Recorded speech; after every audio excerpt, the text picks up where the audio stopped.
Hey guys, it's me, Liv. So I've had this paper pad in my stash for a while, and I decided it had like 8 sheets left, and I was going to use it all. So I was making a whole bunch of different cards here, and I have about 2 sheets left of it, and I just want to show you the cards real quick that I made. I didn't actually get a chance to make a video of this one, but you can see the cutout that I did, and it was left with this piece behind. And I have one other scrap, and I decided I am going to use this side that has the stars on it with this one piece of pink paper that is left from the pad to create another card for my Use Your Stamp collection of the month. And you guys know I'm using greeting cards. So let's get started on the newest card that I'm going to create. The stars reminded me of this Starry Anya image that I have here, so I figured this would be the one to use. So I'm just going to go ahead and stamp this up here on my stamp pad. Because I know I'm actually going to end up cutting it out, I'm not too worried again about the edges here. So I'm going to take out my Memento ink like I usually use, stamp it up. I'm just going to do it twice because I really want a crisp image here. As for the colors, I am going to use E53, E51, and E50 for the skin. So it's a slightly different combination than I've used, but I enjoy this one as well. I always start with the lightest color first and go over it. Then I'm going to come in with the next shade, which is actually the darkest shade because then I do the shadows. And then I'll come in with the medium shade to try to start blending it on in. For the cheeks with this color combination, I usually do use R20, and I like to take them and put them in there.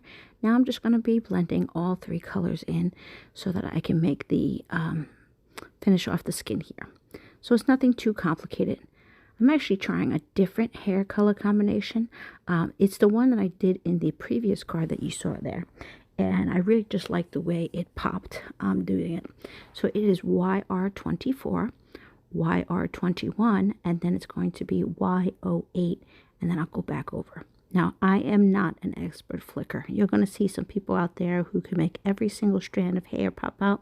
That's not me. I'm still working on that, but I do enjoy trying to at least give some depth to it when I'm coloring. So I've gone ahead and added all 3 colors. Now I'm just kind of going back in, blending it a little bit more so it becomes more cohesive. And then for me to really get those strands, I do take the darker color again at the end and try to add in a couple more strands in there for this card.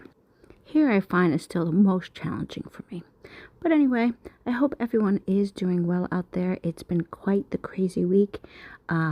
Myself and my daughter are both June babies, and then we had a graduation in our house, so we have just been running around like crazy.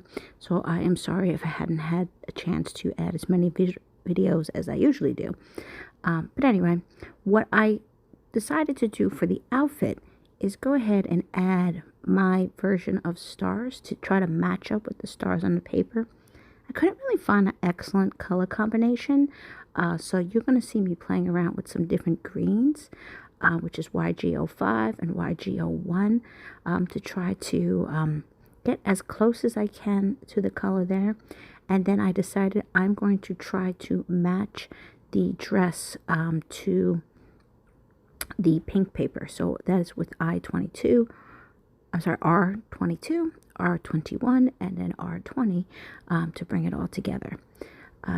When you're doing an outline like this, when you're doing a design, I don't think we really have to go too crazy with it, because what you're going to find a lot of times is that it's really just like a shadow of it, and it doesn't have to be so detailed. I mean, that's just my opinion on it, but you can pretty much get the gist that there's stars on her dress that correspond with the stars that you see. Now I'm just going to go ahead and color in these shoes, and then that's pretty much it. Now I am going to fussy cut it out just a little bit here. I don't have one of those really fancy cool machines. Like I said, I still have the old Cricut Explorer, I think number 2. I didn't even get the Air or anything like that. I had a Cameo for a while, but I tell you, I couldn't figure that thing out, so I just got rid of it. But you know, I just fussy cut. It works for me, and I personally like to leave a little bit of a border. Now I'm just going to go ahead and glue that down. I'm using a sentiment that I have in my stash. I'm pretty sure this is from my creative time. That's one thing I do probably have to build up on, is getting a good variety of sentiment stamps there. So let's trim this out because it's going to be on the top. And one way of getting rid of an error that you're going to see there is sometimes I get that ink on the base and I can't really figure out how not to. So I'm going to pop up the back because I want to give the card even a little bit more depth, and then I'm going to show you how I'm going to cover up a little bit of a mistake that I left on the front side. Enamel dots to save the day with this card.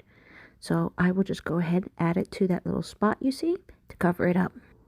And here's the finished card. Hope you guys enjoy. Thanks for watching. See you soon.